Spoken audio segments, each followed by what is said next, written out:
Bata pa lang ako, gustong-gusto ko na talagang yumaman. Mas lalo pa akong na-motivate nung dumating yung time na bumagsak yung negosyo ng mga magulang ko. Lahat ng ari-arian namin, nakasangla, at least wala talagang natira. Kaya as early as high school, ang dami-dami ko ng sideline na ginagawa. Una, gumagawa ako ng project ng mga classmate ko para kumita lang ako. Tapos nung mag-college naman ako, pati pagbaburn ng CD, lahat, kahit ano, dumating pa nga sa nagpapa 5-6 ako. Tapos pati pagpapasada ng jeep, ginawa ko. Namamasada ako nun paggabi naman. As early as bata pa lang ako, naka-mindset na ako na dapat talaga yumaman ako ng todo. Kaya lahat ng pwede akong kumita, ginagrab ko as long as nakaya ng sarili kong gawin.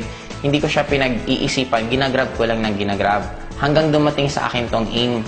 Nung pagdating sa akin ng AIM Global, yun, hindi ko na siya pinag-isipan kasi sabi ko, magkano lang naman yung capital. Sabi ko, kung walang mangyari, di okay lang. Kung may mangyari, di mas maganda. Kaya lang dumating nga sa point na lumalaki na yung grupo ko, binagsakan naman kami ng bagyong Milenyo.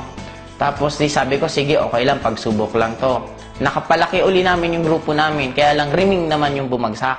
Kaya parang sabi namin, parang ayaw talaga tayong pakitain. Kasi nga, ang kalaban natin, kalamidad na, hindi na ibang tao or ibang company. Kaya lang, isa lang yung pumasok sa isip namin. Sabi namin, kung malalagpasan namin to, what more yung iba pang mga problema, mas madali na yun. Kasi ito na yung pinaka-worst. That was 2006 yung nagkaroon ng riming. Noong 2007, dun ko na halos ginibap din lahat. Birthday ko, nasa Lucena ako, nagpipresent ako.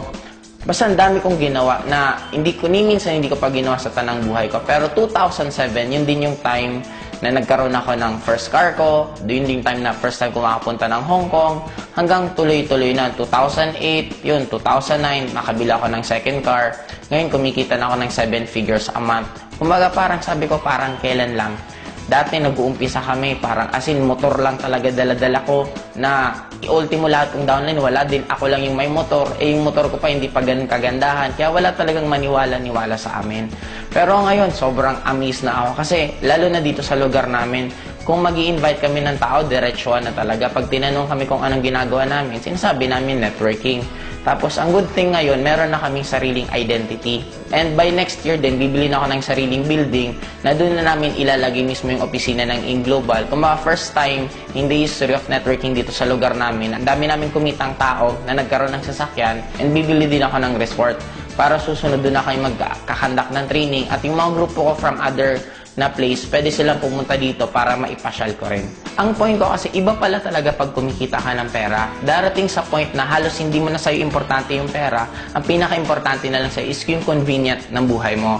Ngayon, imaginein mo guys, by next year, ang isa pa sa plano ko, bibili kami ng yate. Kasi meron ng parking dito sa amin. Sabi ko nga, talagang lakas ng attraction ko. Kasi inuna muna yung parking ko bago yung yate kong bibilhin.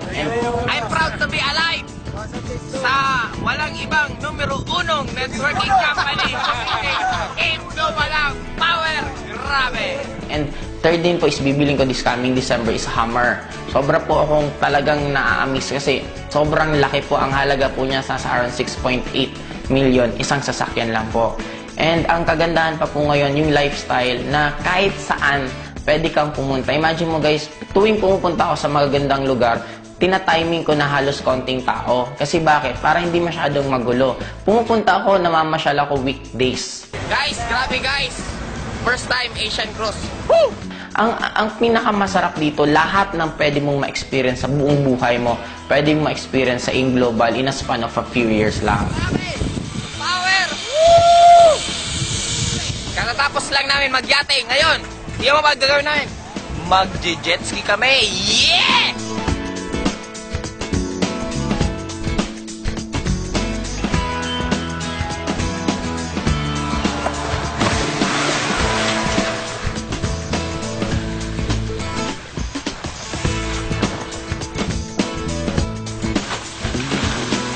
Kumbaga, yun yung nabigay sa amin na buhay because sa desisyon namin na gawin yung AIM Global at trabahuhin. Next year, US kami. Sobrang excited ako kasi Talagang first time ko makakapunta sa US na ni minsan hindi man lang pumasok sa isip ko na makakarating pala ako. Pero dahil sa Global, binigay nila lahat sa amin yan. Kung meron pa sa inyong nag-iisip, actually dapat huwag nyo na siyang pag-isipan.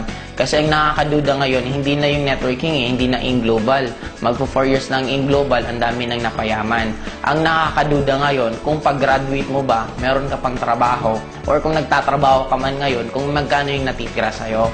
Ano yung point ko? Ang point ko lang, eto na yung nakikita nyo na yung result. Bakit kailangan nyo pang pagdudahan?